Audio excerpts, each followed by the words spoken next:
when I came up with the idea before, it was far more of a revenge situation.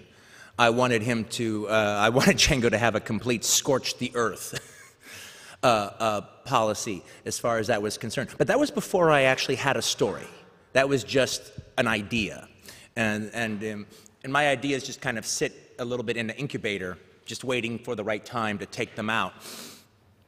And when this one did its intellectual ding, and I was ready to take it out, I realized that that wasn't enough. I actually needed Django to have something more complex. I needed to have Django have something more filled with the heart. He needed to have something, dare I say, more noble. Even though I do feel a slave killing his master is a noble endeavor. But it needed to be more than just bloodthirstiness. And then I thought of the idea of, you know, if you imagine what it would be like to be on a plantation and to be a slave, that's hard to imagine, but imagine it. Then imagine being taken out of it. Imagine being given clothes, to be given a self-respect as a man, and to literally drop those chains, take that coat off completely. Literally, you've been taken by your hand from hell, and you now live in a whole other place, and it's completely different. And then imagine going back to that by your own choice to take your woman and save her from it, and whatever the consequences. That, I thought, would be a good story. That would be actually worth telling.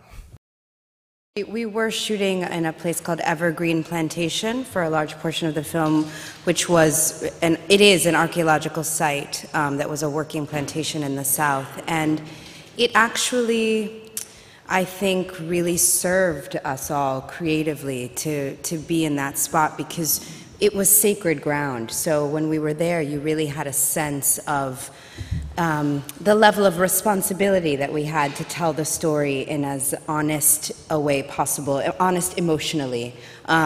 There's a story that Sam has told where in the scene where Broomhilda is receiving lashes, that when the sound of the whip first cracked through the woods, everything stopped.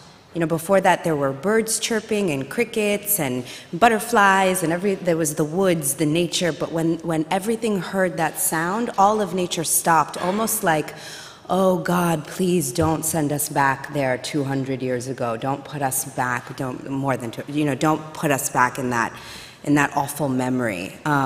So that was the sense you had a lot. We would be in the middle of shooting a scene and find shackles in the middle of a cornfield, you know, so it was very profound and helpful.